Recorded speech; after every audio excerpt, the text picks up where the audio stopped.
Everyone, welcome to school Raj theory. तो आज हम देखेंगे क्लास 8 आरबीएसई सीबीएसई के सब्जेक्ट हिंदी का चैप्टर 12 सुदामा चरित। इसके साथ ही देखेंगे इस चैप्टर के सभी क्वेश्चन एंड आंसर्स। तो स्टार्ट करते हैं वीडियो को। पहला काव्यांश है शीस पगा न झंगा तन में, प्रभु जाने को आही बसे कैही ग्रामा, धोती फटी सी लटी दुपटी, अरूप पाए उपहने को नहीं सामा, द्वार खड़ो द्विज दुर्बल एक, रह्यो चकीसो वसुधा अभिरामा, पूछत दीन दयाल को धाम, बतावत आपनो नाम सुदामा। इस काव्यांश की व्याख्या से पहले इस काव्यांश के कठिन शब्दार्थ देख लेते हैं, जो कि इस तरह से है। शीस जिसका अर्थ होता है सिर, पगा अर्थात पगड़ी, झगा अर्थात कुर्ता, तन अर्थात शरीर, द्वार अर्थात दरवाजा, खड़ो अर्थात खड़ा है, द्विज दुर्बल अर्थात दुर्बल ब्राह्मण, रयो चकीसो अर्थात चकी, वसुधा अर्थात धरती, अभिरामा अर्थात सुंदर, पूछत यानी पूछना, दीन दयाल यानी प्रभु कृष्ण, धाम यानी स्थान। तो व्याख्या कुछ इस तरह से है। उपयुक्त पंक्तियों में कवि कहते हैं कि जब सुदामा कृष्ण के महल के सामने खड़े थे, तब द्वारपाल ने महल के अंदर जाकर श्री कृष्ण को बताया कि हे प्रभु, बाहर महल के द्वार पर एक गरीब व्यक्ति खड़ा हुआ है, बहुत ही दयनीय अवस्था में है और वह आपके बारे में पूछ रहा है। उसके सिर पर न तो पगड़ी है और न ही शरीर पर कोई कुर्ता है। पता नहीं वो किस गांव से चलकर यहाँ तक आया है। उसने ऐसा कुछ नहीं बताया है। वह फटी हुई धोती और गमछा पहने हुए है। उसके पैरों में जूते भी नहीं हैं। द्वारपाल आगे कहता है कि दरवाजे पर खड़ा हुआ गरीब कमजोर सा ब्राह्मण हैरान होकर पृथ्वी और महल के सौंदर्य को निहार रहा है। वह द्वारिका नगरी को देखकर बहुत ही हैरान है। वह सुंदर महलों को बहुत ही हैरानी की दृष्टि से देख रहा है। वह दीन दयाल अर्थात आपका निवास स्थान पूछ रहा है और अपना नाम सुदामा बता रहा है। अगला काव्यांश है ऐसे बेहाल बिवाइन सो, पग कटक जाल लगे पुनि जोए, हाय महादुख पायो सखा, तुम आए इते न किते दिन खोए, देखी सुदामा की दीन दशा, करुणा करी के करुणा निधि रोए, पानी परात को हाथ छुओ नहीं, नैनन की जल सो पग धोए। व्याख्या से पहले इस काव्यांश के कठिन शब्दार्थ देख लेते हैं, जो कि है ऐसे बेहाल जिसका अर्थ होता है बुरे हाल, बिवाइन सो जिसका अर्थ होता है फटी एड़ियां, पग अर्थात पांव, कंटक यानी कांटा, पुनि जोए यानी निकालना, महादुख अर्थात बहुत दुख, सखा अर्थात मित्र, इते न किते अर्थात इतने दिन, दीन दशा यानी पूरी दशा, करुणा करी के अर्थात दया करके, करुणा निधि यानी दया के सागर, पानी परात अर्थात खुला बर्तन, हाथ छुओ नहीं मतलब हाथ न लगाया, नैनन की जल अर्थात आंखों के आंसुओं, पग अर्थात पैर। अब देखते हैं इस काव्यांश का व्याख्या। इस काव्यांश में कृष्ण सुदामा के मिलन तथा सुदामा की दीन अवस्था व कृष्ण की उदारता का वर्णन है। उपयुक्त पंक्ति में कवि कहते हैं कि कृष्ण सुदामा के विषय में सुनकर दौड़कर बाहर आए तथा सुदामा को बेहाल देखा। सुदामा के बिवाइयों से भरे पैर से श्री कृष्ण ने कांटे खोज कर निकाले और प्रेम से बोले कि मेरे परम मित्र, तुमसे अलग होना मेरे लिए महा दुख था। तुम इतने दिन कहाँ रहे? सुदामा का ऐसा हाल देखकर दया के सागर श्री कृष्ण दया से रो पड़े। उन्होंने सुदामा के पैर धोने के लिए मंगाई परात को हाथ नहीं लगाया, बल्कि अपने आंसुओं से ही पैर धो डाले।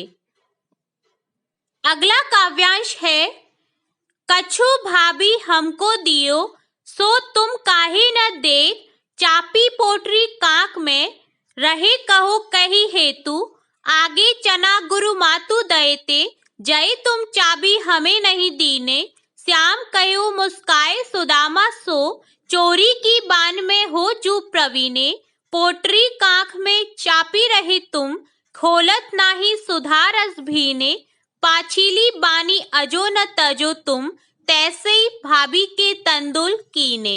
इस काव्यांश के कठिन शब्दार्थ हैं कछु अर्थात कुछ, काहे न देत अर्थात किस कारण, चापी अर्थात छिपाना, पोटरी अर्थात पोटली, चाबी अर्थात चबाना, बान यानी आदत, प्रवीण यानी कुशल, पाछीली बानी अर्थात पुरानी आदत, तजी अर्थात छोड़ी, तंदुल अर्थात सौगात। अब देखते हैं इस काव्यांश की व्याख्या। इसमें कृष्ण सुदामा से शिकायत कर रहे होते हैं कि वह उसकी पत्नी द्वारा कृष्ण के लिए भेजी गई सौगात क्यों नहीं दे रहे हैं। श्री कृष्ण कहते हैं कि मेरी भाभी ने जो मेरे लिए भेजा है वह तुम मुझे क्यों नहीं दे रहे हो, मेरे लिए लाई पोटली को बगल में क्यों छिपा रहे हो। कृष्ण उस पर ताना मारते हुए कहते हैं कि जैसे उसने बचपन में उनकी गुरु माँ द्वारा दिए चने उसे न देकर खुद खा लिए थे, वैसे ही वह अब भी उनके तोहफे को उन्हें क्यों नहीं दे रहे हैं। क्या वह चोरी करने में कुशल हो गए हैं। श्री कृष्ण जी कहते हैं कि वह क्यों पोटली को छुपा रहे हैं, उसे निकाल कर क्यों नहीं देते, उसमें से कितनी सुगंधित अमृत की खुशबू आ रही है। क्या उनकी पिछली आदत नहीं छूटी है जो भाभी द्वारा भेजा तोहफा छुपा रहे हैं। अगला काव्यांश है वह पुलकनी वह उठी मिलनी, वह आदर की बात, वह पटवनी गोपाल की, कछु न जानी जात, कहा भयो जो अब भयो, हरि को राज समाज, हो आवत नाही हूँ तो, वाही पठियो ठेली, घर घर कर ओढ़त फिरे, तनक दही के काज, अब कईयो समुझाए के, बहुत धन धरो सकेली। इस काव्यांश के कठिन शब्दार्थ है पुलकनी, जिसका अर्थ होता है खुश होकर, उठी मिलनी अर्थात गले मिलना, पटवनी यानी भेजना, जात यानी जाति, हरि अर्थात कृष्ण, राज समाज अर्थात राज्य में, ओढ़त फिरे अर्थात इधर उधर फिरना, तनक अर्थात थोड़ा, वाही पठ्यो अर्थात खाली हाथ, ठेली यानी भेजना, धन यानी दौलत, धरो अर्थात रखना। इस पद में कृष्ण सुदामा को खाली हाथ भेज देते हैं। इस बात पर सुदामा को बहुत दुख होता है। तो चलिए व्याख्या देखते हैं। उपरोक्त पंक्तियों में सुदामा सोच रहे हैं कि जब वे कृष्ण के यहाँ पहुंचे थे तब तो उन्होंने बड़ी प्रसन्नता दिखाई थी, वे उठकर गले मिले थे और सुदामा को बहुत आदर भी दिया था, पर विदाई के अवसर पर इस तरह खाली हाथ भिजवाने की बात सुदामा को कुछ समझ नहीं आ रही थी। वास्तव में कृष्ण ने सुदामा को उनकी 2 मुट्ठी चावल खाते ही 2 लोगों की धन दौलत दे डाली थी, जिससे सुदामा बिल्कुल अनजान थे। सुदामा कृष्ण के बचपन को याद करके सोचते हैं कि यह वही कृष्ण है जो थोड़ी सी मांगने के लिए घर घर हाथ फैलाया करता था। भला वह उन्हें क्या देंगे। सुदामा तो पहले ही से माखन चोर कृष्ण को जानते थे, पर उनकी पत्नी ने ही उन्हें जिद करके यहाँ भेजा था। सुदामा बहुत नाराज थे और सोच रहे थे कि अब जाकर वे अपनी पत्नी से कहेंगे कि बहुत धन मिल गया है, अब इसे संभाल कर रखो। वे यहाँ आना नहीं चाहते थे। अब हालत यह थी कि जो चावल वे मांग कर लाए थे वह भी कृष्ण ने ले लिए थे। बदले में खाली हाथ वापसी हुई। अगला काव्यांश है वैसोई राज समाज बने, गज बाजी घने मन संभ्रम छायो, कैधो परयो कहू मारग भूली, कि फेरी के मैं अब द्वारका आयो, भौन बिलो किबे को मन लोचत, अब सोचत हो सब गाम मझायो, पूछत पाड़े फिरे सब 100 पार, झोपड़ी को कहू खोज न पायो। सबसे पहले इस काव्यांश के कठिन शब्दार्थ देख लेते हैं। वैसोई अर्थात वैसे, गजबाजी अर्थात हाथी घोड़ा, संभ्रम छायो अर्थात भ्रम हो गया, पर्यायु अर्थात अनजान, मार्ग अर्थात रास्ता, फेरी के अर्थात दोबारा, भवन अर्थात भवन, बिलो कीबे अर्थात देखना, लोचत अर्थात लालच, मझायो अर्थात बीच में, झोंपड़ी अर्थात झोंपड़ी, खोज न पायो यानी न ढूंढ पाए। प्रस्तुत पद में श्री कृष्ण द्वारा सुदामा को धन धान्य से परिपूर्ण कर देने का वर्णन किया है। व्याख्या कुछ इस तरह से है। सुदामा ने अपने गांव में जाकर देखा कि वहां द्वारका जैसा ही ठाट बाट है, वैसा ही राज समाज है, वहां उसी प्रकार के हाथी घोड़े थे जैसे द्वारका में थे। इससे उनके मन में भ्रम छा गया। सुदामा को लग रहा था कि वे भूलकर फिर से द्वारका ही लौट आए हैं। वे शायद रास्ता भूल गए हैं। वहां भी द्वारका जैसे भव्य महल बने हुए थे। सुदामा के मन में उन भवनों को देखने का लालच आ रहा था। यही सोचकर वे गांव के बीच में चले गए। वहां जाकर सुदामा ने सभी से अपनी झोंपड़ी के बारे में पूछा, पर वे अपनी झोंपड़ी को खोज नहीं पाए। वास्तव में उनकी झोंपड़ी के स्थान पर श्री कृष्ण की कृपा से भव्य महल दिखाई दे रहे थे। उनका पूरा गांव ही अलौकिक आभा से चकाचौंध हो रहा था, जिनके कारण सुदामा भ्रमित हो रहे थे। श्री कृष्ण ने उनकी बिना बताए ही सहायता कर दी थी। अगला काव्यांश है, कई वह टूटी सी छानी हती, कहे कंचन के अब धाम सुहावर, कई पग में पनही न हती, कहे ले गजराहु ठाड़े महावर, भूमि कठोर पे रात कटे, कहे कोमल सैज पे नींद न आवत, के जुड़ तो नहीं कौदो सवा, प्रभु के प्रताप ते दाख न भावत। इस काव्यांश के कठिन शब्द कुछ इस तरह से हैं। छानी अर्थात झोंपड़ी, कंचन अर्थात सोना, धाम अर्थात महल, पनही यानी जूता, गजरा जहू अर्थात हाथियों के ठाट बाट, भूमि अर्थात जमीन, कटे यानी गुजरती, कोमल सेज यानी मुलायम बिस्तर, जुड़तो अर्थात उपलब्ध, नहीं कौदी सवा अर्थात घटिया किस्त के चावल, दाग अर्थात किशमिश मुनक्का, पग यानी पांव, कठोर यानी सख्त, प्रताप अर्थात कृपा से। प्रस्तुत पद में श्री कृष्ण द्वारा सुदामा को धन धान्य से परिपूर्ण कर देने का वर्णन किया है। व्याख्या कुछ इस तरह से है कि कवि बताते हैं कि कहाँ तो सुदामा के पास टूटी फूटी सी फूस की झोपड़ी थी और कहाँ अब स्वर्ण महल सुशोभित हो रहे हैं। पहले तो सुदामा के पैरों में जूतियां तक नहीं होती थी और कहाँ अब उनके महल के द्वार पर महावत के साथ हाथी खड़े रहते हैं, अर्थात सवारी के साधन उपलब्ध हैं। पहले कठोर धरती पर रात काटनी पड़ती थी, कहाँ अब सुकोमल सैज पर नींद नहीं आती है। कहाँ पहले तो यह हालत थी कि उन्हें खाने के लिए घटिया किस्म के चावल भी उपलब्ध नहीं थे और कहाँ अब प्रभु की कृपा से उन्हें किशमिश मुनक्का उपलब्ध हैं, फिर भी वे अच्छे नहीं लगते।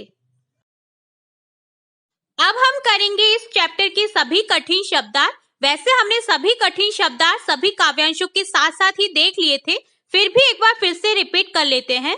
सबसे पहले है पगा, जिसका अर्थ होता है पगड़ी, झगा अर्थात कुर्ता, आही अर्थात है, लटी अर्थात लटकना, दुपट्टी जो होता है एक प्रकार का अंगोछा गमछा, उपहना अर्थात जूता, द्विज अर्थात ब्राह्मण, चकिसो अर्थात चकित, विस्मित, वसुधा अर्थात पृथ्वी, बिवाइन अर्थात पांव की चमड़ी का फटना, अभिरामा अर्थात सुंदर, जॉय अर्थात ढूंढना, परात जो होता है थाली की शक्ल का पीतल आदि का एक बड़ा और गहरा बर्तन, पाछिली अर्थात पिछला, पुलकनी अर्थात खुशी, पटवनी अर्थात भेजना विदाई, बिलोकीबे अर्थात देखना, मझायो जिसका अर्थ होता है बीच में, सुहावत अर्थात सुंदर या भला लगना, पनही अर्थात जूता, महावत अर्थात हाथीवान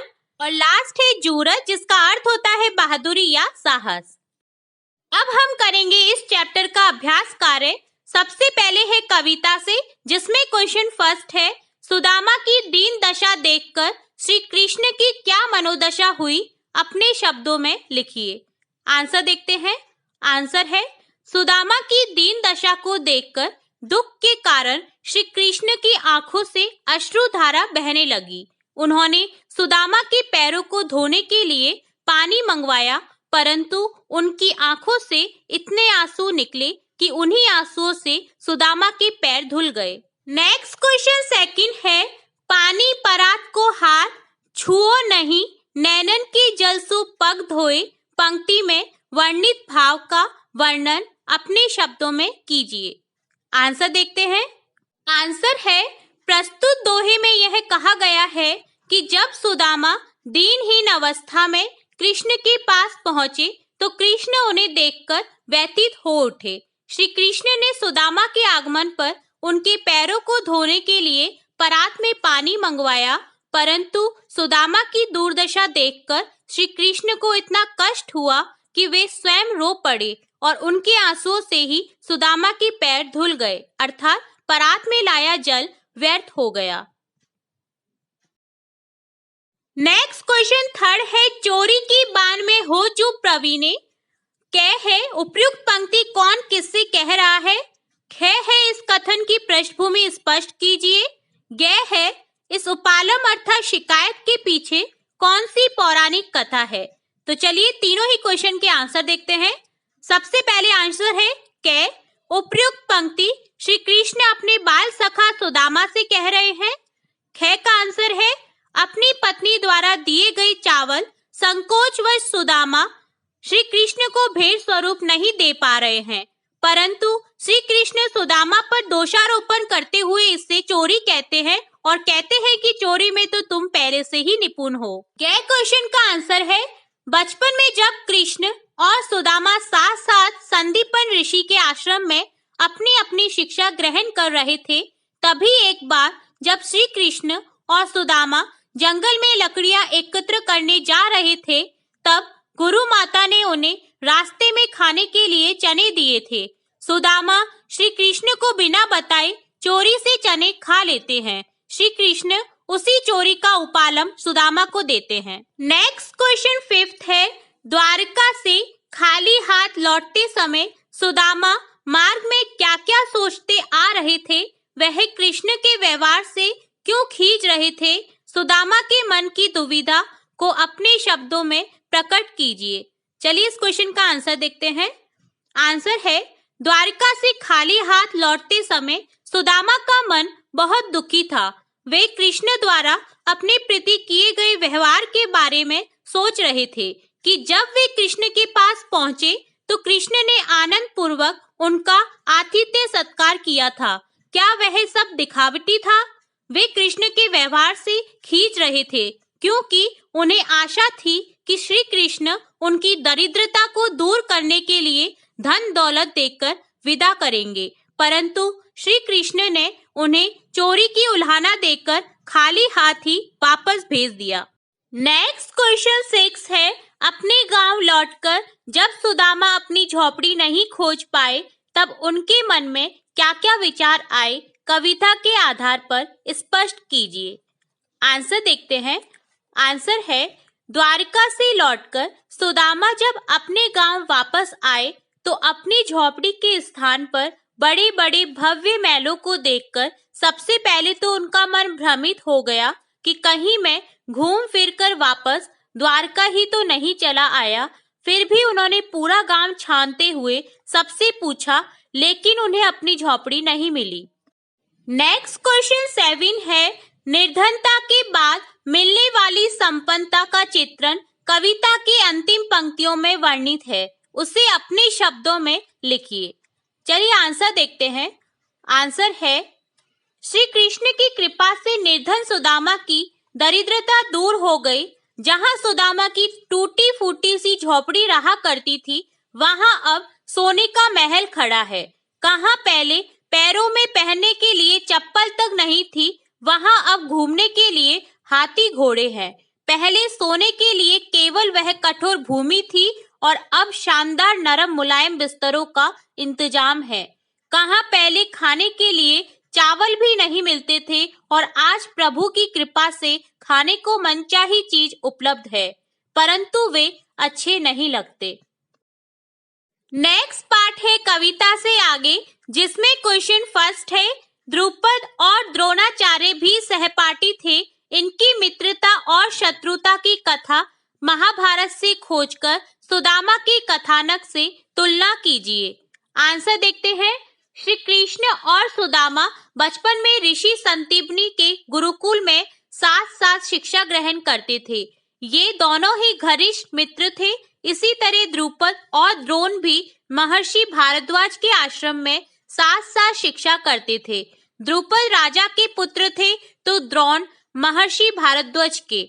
ये दोनों ही घनिष्ठ मित्र थे। द्रुपद द्रोण से अक्सर कहा करते थे कि जब मैं राजा बन जाऊंगा तो तुम्हें अपना आधा राज्य दे दूंगा और हम दोनों ही सुखी रहेंगे। समय बीतने के साथ द्रुपद राजा बने और द्रोण अत्यधिक गरीब हो गए।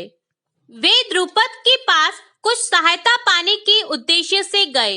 द्रुपद ने द्रोण को अपनी मित्रता के लायक भी नहीं समझा और उन्हें अपमानित कर भगा दिया। द्रोण ने पांडवों और कौरवों को धनुर्विद्या सिखानी शुरू की। उन्होंने अर्जुन से गुरु दक्षिणा में द्रुपद को बंदी बनाकर लाने को कहा।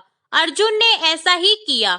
द्रोण ने उनके द्वारा किए गए अपमान की याद दिलाते हुए द्रुपद को मुक्त तो कर दिया, पर अपमानित द्रुपद द्रोण की जान के प्यारे बन गए। द्रुपद स्वयं यह काम नहीं कर सकते थे। उन्होंने तपस्या करके एक वीर पुत्र तथा एक वीर पुत्री की कामना की। द्रुपद की इसी पुत्री द्रौपदी का विवाह अर्जुन के साथ हुआ, जिन्होंने महाभारत के युद्ध में द्रोण का वध किया। सुदामा कथानक से तुलना। कृष्ण और सुदामा की मित्रता सच्चे अर्थों में आदर्श थी। वहीं द्रोण और द्रुपद की मित्रता एकदम ही इसके विपरीत थी। कृष्ण ने सुदामा की परोक्ष मदद करके अपने जैसा ही बना दिया, वहीं द्रुपद और द्रोण ने मित्रता को कलंकित किया तथा एक दूसरे की जान के प्यासे बन गए। वे एक दूसरे को अपमानित करते रहे और जान लेकर ही शांति पा सके। नेक्स्ट क्वेश्चन सेकंड है, उच्च पद पर पहुंचकर या अधिक समृद्ध होकर व्यक्ति अपने निर्धन माता पिता भाई बंधुओं से नजर फेरने लग जाता है। ऐसे लोगों के लिए सुदामा चरित कैसी चुनौती खड़ी करता है, लिखिए। आंसर है, इसमें कोई संदेह नहीं है कि समाज में लोगों की मानसिकता में काफी बदलाव आया है। आजकल उच्च पद पर पहुंचकर या समृद्ध होकर व्यक्ति अपने निर्धन माता पिता भाई बंधुओं से नजर फेर लेता है। ऐसे लोगों के लिए सुदामा चरित बहुत बड़ी चुनौती खड़ी करता है। किसी व्यक्ति को धन दौलत पद प्रतिष्ठा आदि के मद में अपने निर्धन माता पिता को नहीं भूलना चाहिए, क्योंकि उन्होंने ही हमें जन्म दिया है, अनेक दुख सुख सहकर हमारा पालन पोषण किया है। उन्होंने हमारी शिक्षा दीक्षा का प्रबंध कर उच्च पद पर पहुंचने लायक बनाया है। वे समय समय पर मदद एवं अच्छी राय देकर हमारी सहायता करते हैं। यदि उच्च पद पर पहुंचकर हम उन्हें भूलने जैसी कोई बात करते हैं तो यह व्यक्ति की कृतघ्नता कही जाएगी। हमें तो ऐसे में अर्थात उच्च पद प्राप्त करके निर्धन माता पिता अपने बंधुओं की मदद उसी प्रकार करनी चाहिए जैसे कृष्ण ने सुदामा की थी। उनकी मदद कर हमें अपनी पारिवारिक तथा सामाजिक जिम्मेदारियों का पूर्ण रूप से निर्वहन करना चाहिए। नेक्स्ट पार्ट है अनुमान और कल्पना, जिसमें क्वेश्चन फर्स्ट है, अनुमान कीजिए यदि आपका कोई अभिन्न मित्र आपसे बहुत वर्षों बाद मिलने आए तो आपको कैसा अनुभव होगा। आंसर है, यदि मेरा कोई मित्र बहुत दिनों बाद मुझसे मिलने आए तो मैं आत्मीयता पूर्वक उससे मिलूंगा। मुझे उससे मिलकर बड़ी खुशी होगी। वह जब तक मेरे पास रहेगा मैं उसका खूब आदर सत्कार करूंगा। यदि उसे मेरी मदद की जरूरत है तो मैं उसे पूरा करने का हर संभव प्रयास करूंगा तथा उसे प्रेम पूर्वक विदा कर भविष्य में आते रहने के लिए कहूंगा। नेक्स्ट क्वेश्चन सेकंड है, कही रही संपत्ति सगे बनत बहुत बहुरीति विपत्ति कसोटी जे कसे तेई साचे मीत। इस दोहे में रहीम ने सच्चे मित्र की पहचान बताई है। इस दोहे से सुदामा चरित की समानता किस प्रकार दिखती है, लिखिए। चलिए आंसर देखते हैं। इस दोहे के माध्यम से कवि रहीम कहते हैं कि जब तक किसी भी व्यक्ति के पास संपत्ति होती है, धन दौलत रहती है, तब तक अनेक लोग अनेक तरीके से उसके अपने बन जाते हैं। जैसे मैं तुम्हारे उन दूर के रिश्तेदार का रिश्तेदार हूँ, तुम्हारे परिवार से मेरा संबंध तो बहुत पुराना है, आदि आदि। ऐसे लोग सच्चे मित्र नहीं होते। विपत्ति अर्थात धन न रहने पर जो व्यक्ति मेरा साथ देता है, वही मेरा सच्चा मित्र होता है। इस दोहे की तुलना यदि हम सुदामा चरित से करते हैं तो इन दोनों में काफी समानता मिलती है। सुदामा चरित के अनुसार द्वारकाधीश कृष्ण अपने विपन्न मित्रों को देखकर हर्षित हो जाते हैं। वे उनका खूब आदर सत्कार करते हैं तथा विदाई के समय प्रत्यक्ष रूप में कुछ नहीं देते, किंतु परोक्ष में इतना दे देते हैं कि उन्हें भी अपने समान बना देते हैं। इस प्रकार सुदामा चरित में भी विपत्ति के समय मित्र की सहायता करने का संदेश दिया गया है। इसमें भी निहित मूल भाव भी उक्त दोहे जैसा ही है कि मुसीबत के समय जो सच्ची भावना से सहायता करे, वही हमारा सच्चा मित्र है। श्री कृष्ण ने सुदामा की अप्रत्यक्ष सहायता कर सुदामा में हीनता की भावना या छोटे होने का भाव पैदा होने ही नहीं दिया। नेक्स्ट पार्ट है भाषा की बात, जिसमें क्वेश्चन है पानी परात को हाथ छुओ नहीं, नैनन की जल सो पग धोए। ऊपर लिखी गई पंक्ति को ध्यान से पढ़िए। इसमें बात को बहुत अधिक बड़ा चढ़ाकर चित्रित किया गया है। जब किसी बात को इतना बड़ा चढ़ाकर प्रस्तुत किया जाता है तो वहां पर अतिशयोक्ति अलंकार होता है। आप भी कविता में से एक अतिशयोक्ति अलंकार का उदाहरण छाटिए। अतिशयोक्ति अलंकार का एक उदाहरण है, कई वह टूटी सी छानी हती, कहे कंचन के अब धाम सुहावत। यहाँ अतिशयोक्ति अलंकार है। टूटी सी झोपड़ी के स्थान पर अचानक कंचन के महल का होना अतिशयोक्ति अलंकार का उदाहरण है। नेक्स्ट पार्ट है कुछ करने को, जिसमें क्वेश्चन फर्स्ट है इस कविता को एकांकी में बदलिए और उसका अभिनय कीजिए। तो चलिए देखते हैं इस क्वेश्चन का आंसर। सुदामा चरित नामक कविता का एकांकी में रूपांतरण इस तरह से होगा। द्वारकापुरी धन धान्य, वैभव, समृद्धि एवं खुशहाली से भरी नगरी, वहां बने आलीशान एवं भव्य राजा प्रसाद, चारों ओर प्रसन्नता एवं शांति में वातावरण। इन्हीं प्रासादों के बीच स्थित द्वारिकाधीश श्री कृष्ण का भवन, भवन के बाहर खड़े पहरेदार और द्वारपाल। ऐसे में दीनहीन सुदामा श्री कृष्ण के भवन के सामने पहुंचते हैं। उनके सिर पर न पगड़ी है और न शरीर पर कुर्ता, धोती जगह जगह से फटी तथा धूल धूसरित पैर लिए वे द्वारपाल के पास जाते हैं। सुदामा द्वारपाल से पूछते हुए, अरे भाई द्वारपाल, क्या तुम बता सकते हो कि द्वारका के राजा श्री कृष्ण का राजभवन यहाँ कौन सा है? द्वारपाल, क्या नाम है तुम्हारा? कहाँ से आए हो? सुदामा, सुदामा बहुत दूर गांव से आया हूँ, पर तुमने उनका भवन तो बताया ही नहीं। द्वारपाल, द्वारकाधीश प्रभु श्री कृष्ण का भवन तो यही है। सुदामा, अपने प्रभु श्री कृष्ण से कह दो कि उनसे मिलने सुदामा आया है। द्वारपाल, तुम यहीं ठहरो, मैं अंदर जाकर सूचना देता हूँ, और हाँ, अंदर मत आना मेरे आने तक। द्वारपाल कृष्ण के पास चला जाता है। द्वारपाल, महाराज की जय हो, प्रभु आपसे मिलने कोई आया है। श्री कृष्ण, कहाँ है वह व्यक्ति, कैसा है तथा क्या नाम है उसका? द्वारपाल, प्रभु वह दरवाजे के बाहर खड़ा है, उसके सिर पर न पगड़ी है और न शरीर पर कुर्ता, पैरों में जूते नहीं है। वह दुर्बल ब्राह्मण अपना नाम सुदामा बता रहा है। सुदामा नाम सुनते ही कृष्णराज सिंहासन को छोड़कर आते हैं और सुदामा को महल के अंदर ले जाते हैं। उन्हें सिंहासन पर बिठाकर उनके पैर धोने के लिए पानी मंगवाते हैं और सुदामा के पैर धोना चाहते हैं। श्री कृष्ण, मित्र सुदामा, तुम इतनी गरीबी सहकर कष्ट भोगते रहे, पर तुम पहले ही यहाँ क्यों नहीं आए? सुदामा संकोचवश कोई जवाब नहीं देते हैं। वे अपनी पत्नी द्वारा भेजे गए चावलों की पोटली को काक के नीचे छिपाने का प्रयास करते हैं, जिसे कृष्ण देख लेते हैं। श्री कृष्ण, मित्र तुम मुझसे कुछ छिपाने की कोशिश कर रहे हो। कृष्ण वह पोटली छीन लेते हैं। अरे, तुम भाभी के भेजे चावल मुझसे छिपा रहे थे? मित्र चोरी की आदत में तो तुम पहले से ही बड़े कुशल हो। ऐसा कहकर श्री कृष्ण उसमें से कुछ चावल खा लेते हैं। सुदामा उनके यहाँ कुछ दिन बिताकर अपने गांव वापस विदा होते हैं। श्री कृष्ण उन्हें प्रत्यक्ष में कुछ नहीं देते हैं, जिससे सुदामा श्री कृष्ण पर खींचते हुए वापस आते हैं।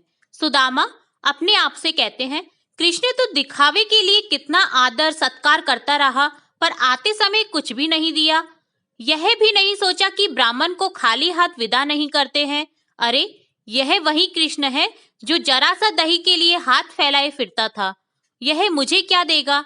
अब अपनी पत्नी से चलकर कहूंगा कि खूब सारा धन संभाल कर रख लो, मैं तो इसलिए आना ही नहीं चाहता था। यही सोचते सुदामा अपने गांव पहुंच जाते हैं।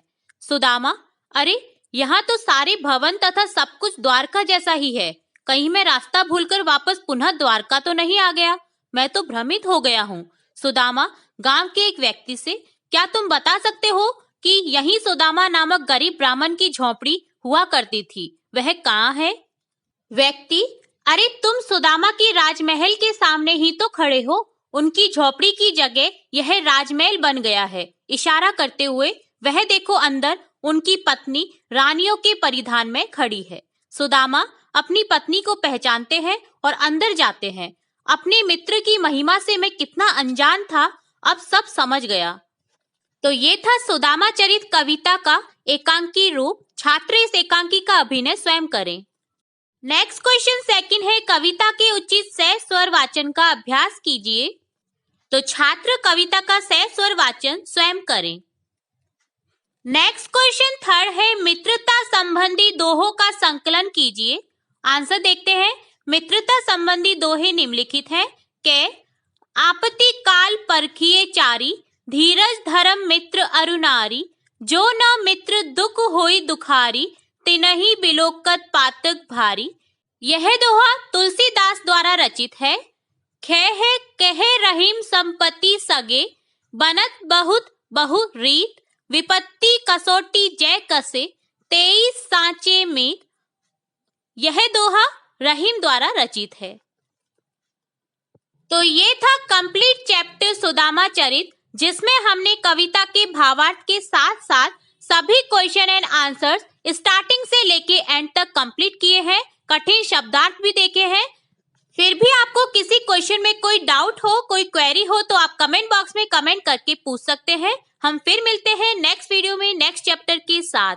और अगर आपने अभी तक वीडियो को लाइक नहीं किया है तो लाइक करें और इस वीडियो को अपने दोस्तों के साथ ज्यादा से ज्यादा शेयर करें। स्कूल राज थ्योरी चैनल को सब्सक्राइब करना बिल्कुल ना भूलें। वीडियो को पूरा देखने के लिए धन्यवाद।